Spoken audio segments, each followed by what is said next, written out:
Moves with the aggregate output. यार output में increase आएगा तो आउटपुट में इंक्रीज आने का मतलब ये कि आपकी प्रॉफिट में इंक्रीज आएगा, आउटपुट में डिक्रीज आएगा तो प्रॉफिट में भी डिक्रीज आएगा। क्लियर जी। तो अगर इकोनॉमी के अंदर आउटपुट ज्यादा होगी तो आउटपुट ज्यादा का मतलब ये है कि हाई प्रॉफिट, और डिक्रीज इन आउटपुट का मतलब ये कि लो प्रॉफिट। सो दूसरे असम्पशन, क्योंकि हम प्रॉफिट मोटिव के लिए काम करते हैं। Resources are considered to be elastic so that investment in new capital good. यार हम रिसोर्सेज को अपने पर्पस के लिए इस्तेमाल कर सकते हैं। क्लियर जी। रिसोर्सेज आप फॉर एग्जांपल जो भी प्रोडक्ट बना चाहे उसके लिए आप रिसोर्सेज इस्तेमाल करें। रिसोर्सेज का क्या मतलब है? लैंड, लेबर, कैपिटल, एंटरप्रेन्योर, आप अपने मकसद के लिए इस्तेमाल कर सकते हैं। अगर मैंने कैपिटल गुड्स का मतलब, कैपिटल गुड तो आप जानते हैं ना, वो गुड्स होते हैं जो कि आपको फ्यूचर में प्रॉफिट दें, टू अर्न मोर इनकम। ठीक है ना, man made thing are called capital goods. Clear जी। तो मेरे पास जो भी रिसोर्सेज है वो मैं न्यू कैपिटल गुड्स के लिए आसानी से यूज कर सकता हूँ। ठीक है, फॉर एग्जांपल इक्विपमेंट में आसानी से बना सकता हूँ। But if the economy is operating relatively near to the full employment there would be no adequate resources available to expand. लेकिन अगर employment level already full employment, economy already full employment level पे पहुंच सकती है तो फिर मैं मजीद capital goods produce नहीं कर सकता। इन अदर वर्ड्स कि with in the full employment level मेरे पास जो भी रिसोर्सेज है वो मैं उसको कैपिटल गुड्स के लिए यूज कर सकता हूँ, यानी मैं उससे कैपिटल गुड बना सकता हूँ। Capital good means man made things. ठीक है जी। Money supply and credit money is considered to be elastic. यार ये आगे चैप्टर में हम पढ़ें कि मनी सप्लाई क्या होती है, लेकिन अगर हमने चीजों को प्रोड्यूस करना है तो हमारे पास लोन वगैरह या पैसे वगैरह इजिली अवेलेबल हो। यहाँ तक आप इसको समझे, ये हमारा पूरा टॉपिक है। तो इन चार assumptions में कोई कंफ्यूजन, आपका कैपिटल रेशियो कांस्टेंट रहे, आउटपुट में इजाफा आएगा तो प्रॉफिट में भी इजाफा आएगा। यार ये लेकर ये पूरा चैप्टर है ना मनी सप्लाई का, कि हमारे पास जो फंड्स अवेलेबल हैं, हमारे पास जो पैसे अवेलेबल हैं उसको हम इजीली इन्वेस्ट कर सकते हैं। ठीक है, तो ये मनी सप्लाई, क्रेडिट मनी, आपको चैप्टर आगे चैप्टर में क्लियर हो जाएगा। क्लियर। तो इतना समझे कि आपके पास जो पैसे अवेलेबल हैं, मनी, ठीक है ना, तो वो आप इन्वेस्टमेंट के लिए यूज कर सकते हो। बस अभी इतना समझो इसको। ठीक है, बाकी तीन क्लियर है। तो ये चौथा खुद ब खुद जब वो चैप्टर पढ़ोगे तो इंशाल्लाह जब आप इसकी रिवीजन करोगे तो खुद ब खुद क्लियर हो जाएगा। जी, इस assumptions में कोई कंफ्यूजन?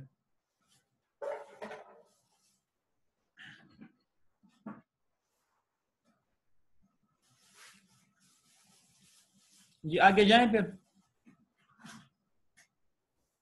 सही है जी, अब आप एग्जाम्पल की तरफ आ जाएं।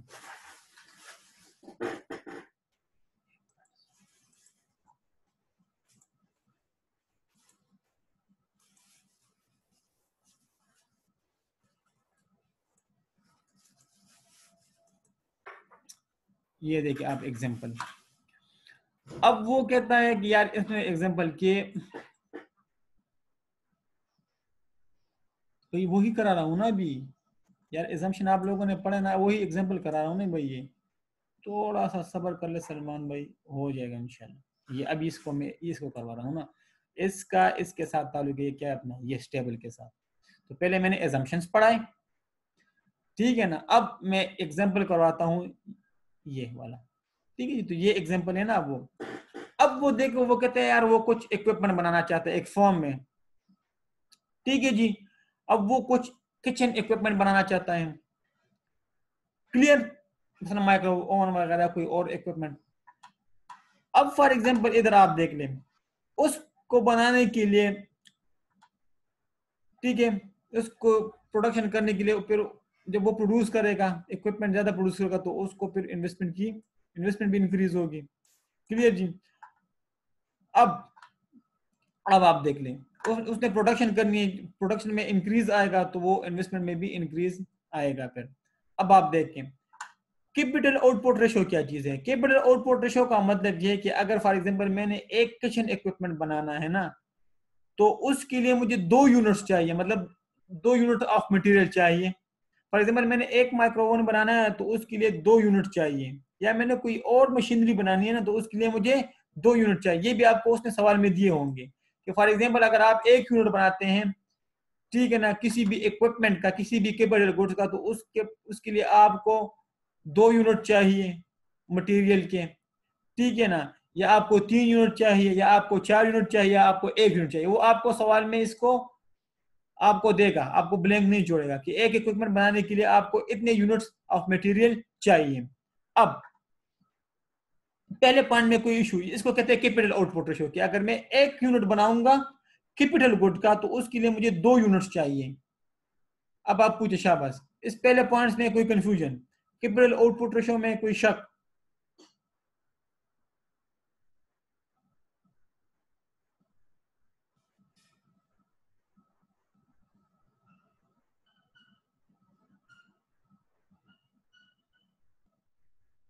जी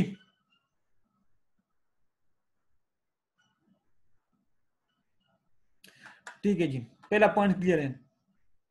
दूसरा point, net investment that the firm makes x twice the change in output. अगर मेरी आउटपुट में चेंज आएगा, फॉर एग्जाम्पल आउटपुट में चेंज आया, पहले आउटपुट 10 थी अब 20 आया, तो 10 का चेंज जब आया, इसके लिए मुझे ट्वाइस इन्वेस्टमेंट की जरूरी होगी। यार यूनिवर्सल ने सदीक भाई, यूनिवर्सल क्या मतलब क्या यूनिवर्सल, किससे पूछ रहे हो आप लोग? मुझे समझ नहीं कि यूनिवर्सल का क्या मतलब है। वो मैंने आपसे भाई रिक्वेस्ट की कि आपको सवाल में देखा यूनिवर्सल का क्या मतलब है, कि ये फैक्ट होगा। यार ये इजम्पशन है कि दो दो कहेगा ना आपसे कि एक इक्विपमेंट बनाने के लिए आपको 2 यूनिट्स, या एक इक्विपमेंट बनाने के लिए 3 यूनिट्स चाहिए, वो फिर सवाल पे डिपेंड करेगा ना, वो एग्जामिनर देगा। जी हम पूरे इकोनॉमी की बात कर रहे हैं ना, ठीक है। माइक्रो इकोनॉमिक्स पढ़े तो ओवरऑल इकोनॉमिक्स की बात करेंगे भाई, अब इधर इंडिविजुअल की बात नहीं हो रही। लेकिन उसने एक फॉर्म का डेटा उठाया ना आप लोगों के लिए आसानी के लिए। अब इस क्वेश्चन के सवाल को सॉल्व किस तरह करना है, 7-8 मार्क्स को किस तरह गेन करने हैं। अब अगर आउटपुट में चेंज आएगा, फॉर एग्जाम्पल पहले आउटपुट 10 थी अब 20 पे चले गए, तो 10 का चेंज आएगा, तो इसके लिए जो इन्वेस्टमेंट की जरूरत होगी ना वो ट्वाइस होगी, ट्वाइस। फॉर एग्जाम्पल आउटपुट में 10 की चेंज आई तो मुझे कितनी इन्वेस्टमेंट चाहिए, अगर ट्वाइस तो 2 से मल्टीप्लाई करूंगा तो मुझे 20 रुपए की इन्वेस्टमेंट चाहिए होगी। मैं 20 रुपए की इन्वेस्टमेंट इकोनॉमी के अंदर करूंगा। अगर उसने इधर ट्राइस लिखा हो तो आपने 3 के साथ मल्टीप्लाई करना है, अभी क्लियर हो जाएगा, ठीक है। और also the value of stock from the previous year depreciate 5% of the end of the year.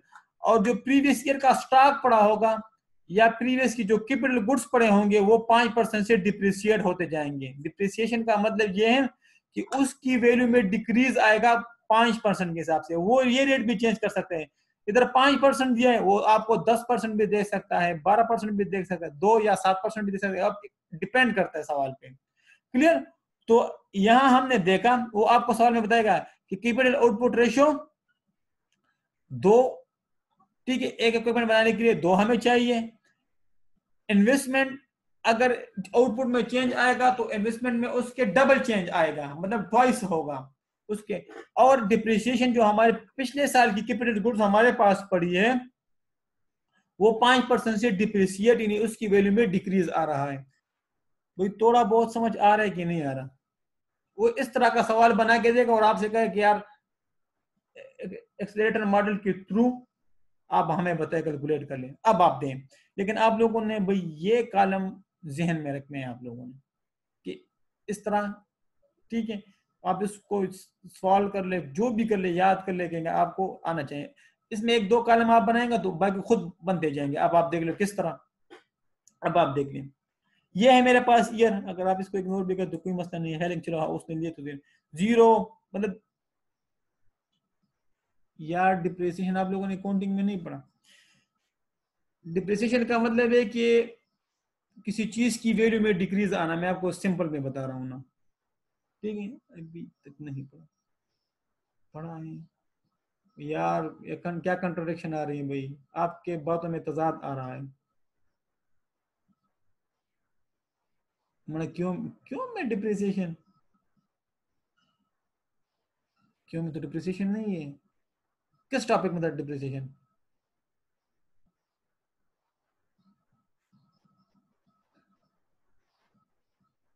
चलो मैं बताता हूँ लेकर, या डिप्रिसिएशन का मतलब ये होता है ना, सिंपल में कि किसी चीज की वैल्यू में डिक्रीज होना। कि फॉर एग्जांपल आपने एक मोबाइल खरीदा था 1 साल पहले, तो 1 साल पहले उसकी जो वैल्यू थी आज तो उसकी वो वैल्यू नहीं रहेगी ना। या आपने एक लैपटॉप खरीदा था 1 साल पहले या 2 साल पहले, तो उसकी जो वैल्यू थी वो तो आज नहीं होगी ना। क्यों? क्योंकि उसकी आपने उसको यूज किया और उसकी वैल्यू में डिक्रीज आया। वो उसकी जो परफॉर्मेंस 2 साल पहले थी उसकी परफॉर्मेंस तो आज उसकी वो नहीं है ना। तो इस तरह की चीजें जब उसकी वैल्यू में डिक्रीज आ जाता है तो उसको हम कहते हैं डिप्रिसिएशन। क्लियर भाई? आप पूरे अकाउंटिंग में पढ़ोगे इंशाल्लाह। अब आप देख लें, ये है मेरे पास ईयर 1 2 3 4 5। लेकर अब क्लियर है कि नहीं भाई?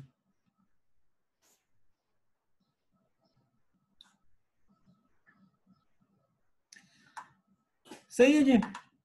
अब आप देख ले आउटपुट में, पहले पहले साल हमारे पास आउटपुट 100, फिर 120, फिर 140, फिर 160, फिर 160।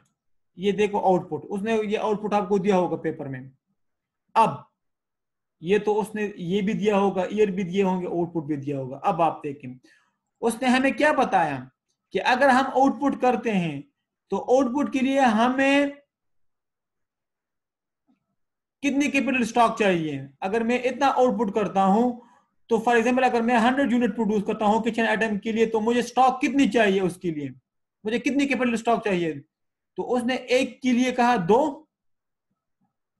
ठीक है ना। उसने कहा कि कैपिटल आउटपुट रेशियो मेरे पास 2:1 है, कि अगर मैं एक किचन आइटम आउटपुट प्रोड्यूस करूंगा तो मुझे उसके लिए 2 कैपिटल स्टॉक चाहिए। ये सवाल में बताया है ना उसने। तो उसको मैं 2 से मल्टीप्लाई कर लूंगा, इसको मैं 2 से मल्टीप्लाई कर लूंगा, सो 200। इसको मैं 2 से मल्टीप्लाई करूंगा तो 240। इसको मैं 2 से मल्टीप्लाई करूंगा 280। इसको मल्टीप्लाई कर 320 320। पहले इस कॉलम में कोई कंफ्यूजन, ये सवाल में दिया होगा ये वाले, इससे आगे जाके हमने कैलकुलेट करना है। जी इसमें कोई शक? क्लियर? अब आ जाते हैं दूसरे कॉलम की तरफ। यार ये तो 0 होगा, ठीक है जी। ये तो 0 होगा, 100 से आप 100 में 0 आ जाएगा, ठीक है। लेकिन 120 से 100 माइनस करोगे तो आएगा हमारे पास 20। 140 से 120 माइनस करोगे तो हमारे पास आएगा 20। 160 से माइनस करोगे हमारे पास 140 तो आएगा 20। जिस तरह हम वो मार्जिनल यूटिलिटी और वो कैलकुलेट करते थे, वो मार्जिनल प्रोडक्टिविटी और मार्जिनल कॉस्ट, इस तरह 160 से 160 माइनस करोगे तो मेरे पास आएगा 100। ये तो मेरे पास चेंज इन आउटपुट आया, ये कॉलम उसने नहीं बनाया, मैंने आप लोगों के लिए बना लिया कि ये हमारे पास आया चेंज इन आउटपुट, के आउटपुट में कितना चेंज आया हर साल। अब क्या होगा, इधर क्या लिखा था उसने कि यार अगर आउटपुट में चेंज आएगा तो इन्वेस्टमेंट उसके ट्वाइस होगी, उसकी इन्वेस्टमेंट उसकी डबल होगी, नेट इन्वेस्टमेंट। तो जरा इसको 2 से मल्टीप्लाई करें 20 को, यार इसको तो आप 2 से मल्टीप्लाई करो तो 0 आएगा। 20 को 2 से मल्टीप्लाई करें तो 40, 20 को 2 से मल्टीप्लाई करेगा तो 40, 20 को 2 से मल्टीप्लाई करोगे तो 40, और 0 को 2 से मल्टीप्लाई करोगे तो 0। तो मेरे पास नेट इन्वेस्टमेंट ये आ जाएगी।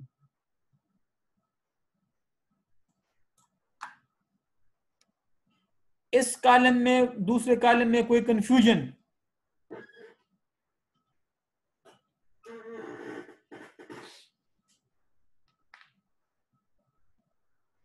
जी आसिफ, लियाकत, सलमान,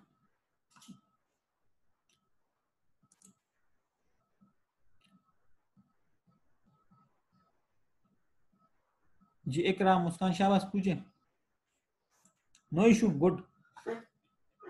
डिप्रिसिएशन की तरफ आ जाते हैं। यार डिप्रिसिएशन उसने कहा भाई मेरे कि पिछले साल की जो आपके पास वो है कैपिटल स्टॉक पड़ा है, उसका कैपिटल स्टॉक, तो उसका 5% डिप्रिसिएट होगा। पिछले साल का जो कैपिटल स्टॉक पड़ा है उसका 5%। तो कैपिटल स्टॉक मेरे पास कितना पड़ा है, या स्टॉक ऑफ कैपिटल मेरे पास पिछले साल मेरे पास 200 पड़ा था। अगर इधर 0 तो फिर इधर भी 0 आएगा, लेकिन इधर उसने 200 दिए तो इसको 5 से मल्टीप्लाई करोगे तो 10 आएगा। इस 2 को इधर से मल्टीप्लाई करोगे तो 10 आएगा। इस 240 को 5 से मल्टीप्लाई करोगे तो मेरे पास आ जाएगा 12, 280 को मल्टीप्लाई करोगे तो आ जाएगा ये, 320 को मल्टीप्लाई करोगे तो मेरे पास आ जाएगा ये। तो पिछले साल का जो कैपिटल स्टॉक मेरे पास पड़ा था, पिछले साल का कैपिटल स्टॉक, उसको मैं 5% से मल्टीप्लाई करूंगा तो मेरे पास डिप्रिसिएशन आ जाएगा। अगर इधर 10% दिया होता तो मैं इसके साथ 10% मल्टीप्लाई करता तो इधर आता, इसके साथ 10% मल्टीप्लाई करता तो ये फिर इधर आता। तो उसने 5% का है, तो पिछले साल का स्टॉक 200, तो 200 मल्टीप्लाई बाई 5% तो 10, 200 मल्टीप्लाई बाई 5% तो 10। तीसरे पॉइंट में कोई कंफ्यूजन?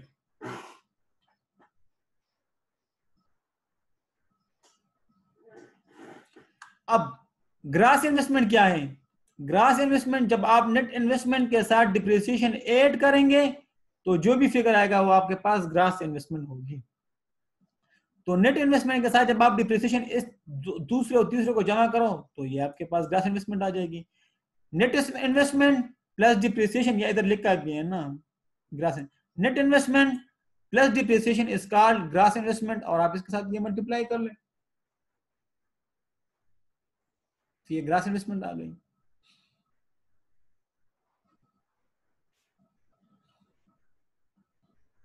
जी, लेकिन बात अभी तक खत्म नहीं हुई, इसको तो आप कैलकुलेट कर लेंगे ना जी।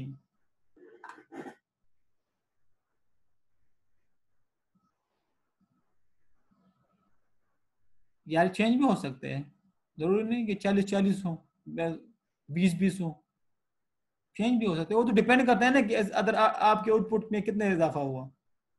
ठीक है भाई, ये तो फिर आप कैलकुलेट खुद कर लेंगे कि ये तो लकीली कि कांस्टेंट कांस्टेंट आ रहा है, ठीक है ना, तो जरूरी नहीं है। तो इधर भी जो फिगर चेंज आया हो ना उससे आप पिछले बार आप माइनस करें, जिस तरह हम मार्जिनल यूटिलिटी कैलकुलेट कर देते हैं तो आ जाएगा आपके पास जो भी फिगर आएगी, तो ये जरूरी नहीं है। अब ये टेबल तो आप लोगों ने बनाया, साथ फिर ये टेबल भी बनाओगे, ठीक है जी। वही सवाल, आउटपुट कितना है भाई, आउटपुट 100, ये ठीक है जी। अब percentage change in y, output में कितना चेंज आया, तो 100 से आप 100 डिवाइड करोगे तो आएगा 0, ठीक है। 120 से आप 100 माइनस करो और 100 पे डिवाइड करो तो आपके पास आएगा 20%, ऊपर ये आंसर परसेंटेज में आना चाहिए, ठीक है जी। 140 से 120 माइनस करोगे और 120 पे डिवाइड करोगे, ये मैथमेटिकल है, जिस तरह आप लोग निकाल देते हैं परसेंटेज कि 140 से 120 माइनस करोगे और फिर 120 पे डिवाइड करोगे तो आपके पास आएगा 16.67, करते जाए शाबाश। 140 से सॉरी 160 से 140 माइनस करोगे और 140 पे डिवाइड करोगे तो आपके पास ये फिगर आ जाएगी 14.3। 160 से 160 माइनस करोगे और 160 पे डिवाइड करोगे इस पे तो आपके पास आएगा 0। तो आई रिपीट कि 100 से 100 माइनस करोगे तो 0 आएगा, 120 से 100 माइनस करोगे, 100 पे डिवाइड करोगे तो 20% आ जाएगा, 140 से 120 माइनस करोगे और 120 पे डिवाइड करोगे तो 67% आ जाएगा, 140 से 160 से 140 माइनस करोगे और 140 पे डिवाइड करोगे तो 14.3% आ जाएगा, 160 से 160 माइनस करोगे, 160 पे डिवाइड करोगे तो 0 आ जाएगा। तो इस परसेंटेज चेंज इन आउटपुट में कोई कंफ्यूजन, आप लोगों ने ये भी निकालना होगा कि आउटपुट में कितना चेंज आया। फिर ग्रास इन्वेस्टमेंट ऑलरेडी हम ऊपर कैलकुलेट कर चुके हैं, ठीक है जी। अब ग्रास इन्वेस्टमेंट में कितना चेंज आया, तो आप 50 से 10 माइनस करोगे और 10 पे डिवाइड करोगे तो 400% जवाब आएगा, 52 से 50 माइनस करोगे और 50 पे डिवाइड करोगे तो 4 आएगा, 54 से 52 माइनस करोगे और 52 पे डिवाइड करोगे तो 3.8%, और 16 से 54 माइनस करोगे और 54 पे डिवाइड करोगे तो 17.4% आएगा। तो इसमें कोई कंफ्यूजन, ये तो सिंपल मैथ्स है।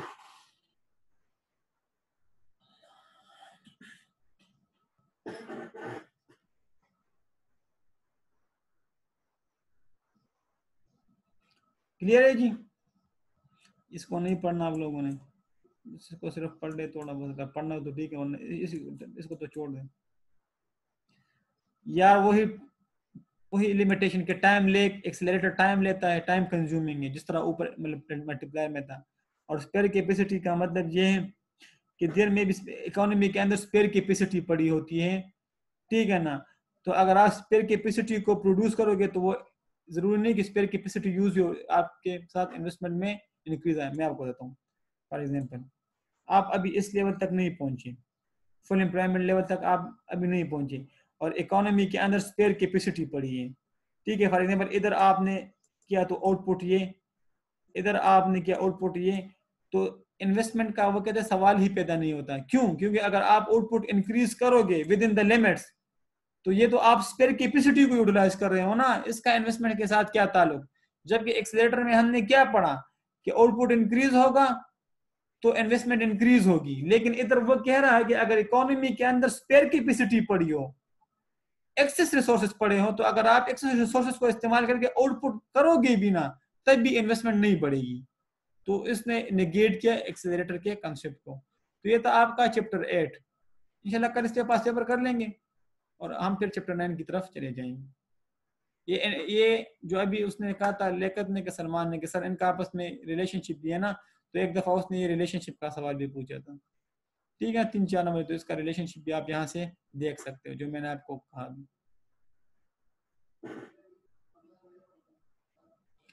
70 का है कि आपकी ग्रॉस इन्वेस्टमेंट नेगेटिव में चली गई, ठीक है ना, कि पिछले साल के मुकाबले में आपने जो इन्वेस्टमेंट की ना उसका कोई मतलब वो नेगेटिव में चली गई, आउटपुट में भी डिक्रीज आया और जिसके बदले में आपकी इन्वेस्टमेंट नेगेटिव में चली गई। मतलब इन्वेस्टमेंट किसी ने नहीं की। पिछले साल 54% हमने 54 बिलियन की, फॉर एग्जाम्पल 54 की इन्वेस्टमेंट की, इस दफा 16, तो कोई फायदा नहीं हुआ, इन्वेस्टमेंट में डिक्रीज आया। क्यों? क्योंकि आउटपुट में डिक्रीज आया ना, तो उधर से इन्वेस्टमेंट में भी डिक्रीज आया, इन्वेस्टमेंट कम आना, इन्वेस्टमेंट कम बिल्कुल नेगेटिव में चली गई। तो ये था आपका मल्टीप्लायर एक्सीलरेटर जी। यहाँ तक कोई सवाल हो तो पूछ ले। तो इंशाल्लाह कल शुरू, कल क्लास लेनी है कि नहीं ये बताएं, सिर्फ कल क्लास लेनी है कि नहीं जरा ये मुझे बताएं। अपने अपने सजेशन दे यार, इस पे तो आपने सजेशन दे सकते हो ना। कल क्लास लेनी है कि नहीं लेनी? कल जुम्मे का दिन है ना।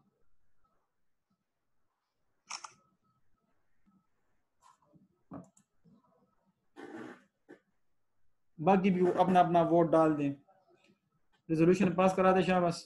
नो सर नो सर, चलो वो